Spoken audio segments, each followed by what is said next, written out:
Hi, friends, and welcome to day 4 of the writing camp. We're going to talk about two topics today, one relating to writing habits and then one relating to your internal life as an author. If you've never heard of it, it's something called chronotypes, which relates to when you best have energy throughout the day. And then the other one is your author key, which is not something I've really heard a lot of others talk about, but it's something that made a lot of sense to me. And I'm curious to see what thoughts maybe come to you. So, let's start with writing habits. We talked a couple of days ago about the idea of um, regularity is almost, rhythm is another word for it. Rhythm is almost more important than strength because you can, over time, build up a greater capacity to do more. But especially when it comes to your spiritual life and your creative life, and honestly, just your life in general, doing something in a rhythmical way with a little bit of time perhaps that you build on every single day, as opposed to doing nothing for long periods and then trying to like bench press a whole bunch all at once. You just will not have built up the ongoing capacity to do that sort of sprint, that sort of intense effort. And it's the same thing with your writing. There are some authors, and we just have to say it, there are some authors who can excel in that. I don't think it's practical for most of us to start out that way. It's a lot more helpful in the same way that we want to build up any sort of habit. You start a little bit a day. Maybe you're just writing 3 words a day, or as one of the members of our camp said, he has to write a couple of words every single day, and or he doesn't go to bed, something like that. So if you have a specific time of day that works for you, that's a really good chunk of time. If you have that freedom, and maybe if you're homeschooling, or if you're at school, in college, or as an adult, if you're able to actually carve out a part of your day. But now the question is, which part of your day is perhaps the best opportunity maybe for you? And this is where I discovered something called chronotypes.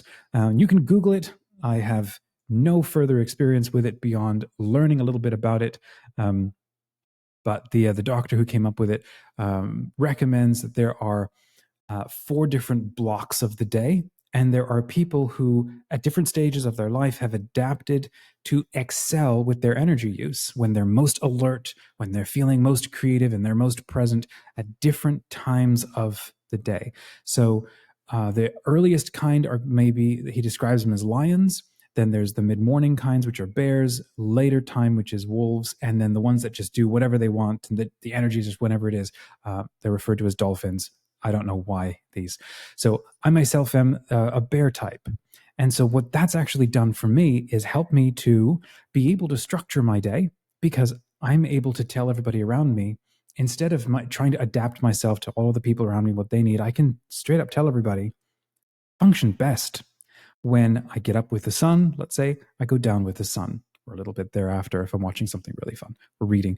But up with the sun, down with the sun, and then I'm most productive mid to late morning. So if I'm able to actually block off that time, which for me is about maybe 8 to about 10 a.m., if I can block off that time to do the things that matter most to me, that bring me life, like writing or creative projects, well, I'm filling up my own sort of personal tank of satisfaction. I'm taking my attention and I'm putting it on the things that feel most important to me. That's when I have the most amount of energy for it. It makes sense that I would want to put my attention on the things that, for whatever reasons that I can't control, mean and matter the most to me. Now, if you're the lion, they are usually in bed 8 to 9 p.m. They're up by between 4 and 7, and they're most productive early in the morning. And so these might be the kinds of people, who get up at 5, coffee or tea, and they're just first thing in the morning as they write. I've tried that habit too. I vacillate between being a bit of a bear and a lion sometimes, but very early risers, loads of energy early in the morning, and then that kind of tapers off and you have a more even day. You have the wolf. Usually they get up later in the morning, sometimes around 10 a.m. Not always because you're lazy. Sometimes it's just genetics. It's just how you are. It could be just the time in your life, could be the stuff that you're going through, and that's okay. So about 8 to 10 a.m., they go to sleep, often around 1 to 2 a.m., most productive midday and evening. So these are the kinds of authors where they try to write in the morning, but they're just not there. They haven't woken up yet. It takes them all day to wake up. And then in the evening, they're like crackling and they're ready to do stuff. And then lastly, you have the dolphin. When they wake up is irregular. When they go to sleep is irregular. Apparently, late morning is when they're most productive. It's about 50% of us are bears, 50% of just normal humanity is up with the sun, down with the sun. Early in the day is the most amount of energy, and then you just fade off, taper off throughout the rest of the day. So, why can all this be important? One, knowing something like this can actually help you, if you have the kind of freedom to structure your day, because have a look, like audit yourself as you look back over the last 10, a decade or the last year of your work, your writing habits, and all the things that you do. When you have not spent any time on yourself and the things that matter most to you, the kind of things where when you do them, you feel that satisfaction, that joy of having done something, even if it was only for like a couple of minutes or a little bit. When you didn't do that, how did your days feel? I'm going to assume, if you're anything like me, you felt a low level of energy throughout the day that leads into frustration pretty quickly. But there was like a 2 month period where I was writing every single morning, and so I would be basically filling my sort of internal bank account, whatever, making deposits every single day, filling myself up. As I look back at that time period, I was a lot more even. I had a lot more tolerance for things because I was filling myself by paying attention to the things that I wanted to accomplish. I can't expect, it's not appropriate to always expect to get that from everybody else. I'm gifted me. I have to pay attention to do the things for me that I keep telling myself are important. When I do that, it's like having a meal. You're filling yourself, you end up having a more even day, you get less fractious, you're recentering your sense of gravity back into yourself. How many, I mean, you know people probably in your life where their sense of gravity is like everywhere outside of them. Somebody else has a bad day, they have a bad day. Somebody else says something weird or looks at them wrong, they instantly have a bad day. They're like off center. They're basically not at home inside themselves. Um, it's like their hearts are on their sleeve, their hearts are everywhere except being where it's supposed to be. So, as a creator, we've heard Deacon Kotar talk about this last couple of days, becoming a competent human, coming back to yourself, leveling up yourself and doing your own mastery so that you are then able to better deal with life. The more stable and regular and attentive you are to what you are trying to do, the better you're going to, enjoy life, obviously, and quite probably the better an author that you're going to be. So now, talking about being a better author, um, there's a concept that I have been struck by, which is the idea that you may have a specific point of view or a specific key that you want to introduce, or you want to bring to the world. And I think sometimes we can spend a whole lot of time writing and crafting and having a whole lot of fun. And uh, after a period of time, realizing there's a specific sort of story that really matters to me, or maybe it's a specific cluster of stories. And for some reason, those are important. And I wake up and I look for those kinds of stories more than anybody else. And for some reason, they matter most to me. I don't know why I didn't choose them. They just do. So taking, if you're able to do it, taking the time to sit with that and think through that. If we go with this attitude that you are an aspect of God, you are something God wants to communicate.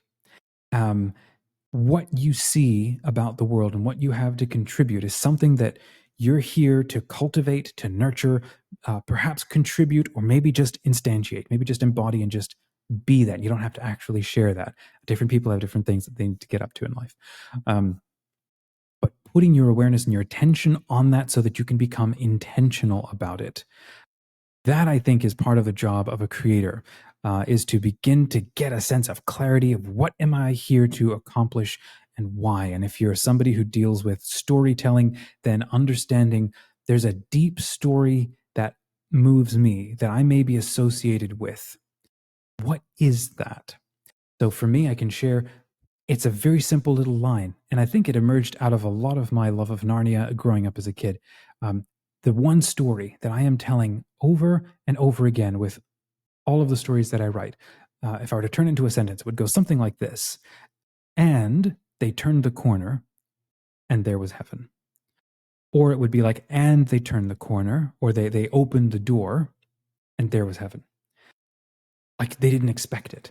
Now, what your definition of heaven is, uh, is a multifaceted thing, and there can be all sorts of conversations. And I really like writing YA thriller stuff that can tend to be very dark, but it's that same principle of pressing through the wardrobe and discovering that thing right behind the edge of your eyesight, and there it is.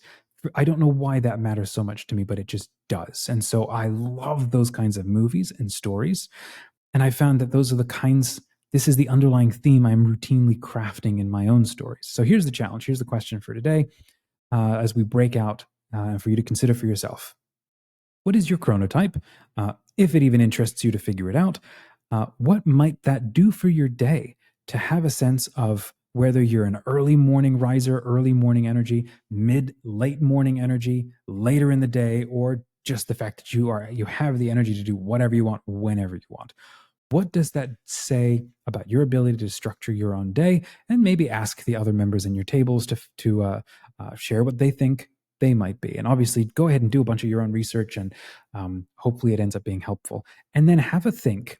Have you ever thought about what your author key is? The thing that maybe you're called to unlock in the world. And yes, you might need to spend a while sitting with that idea before it starts to, become clear to you.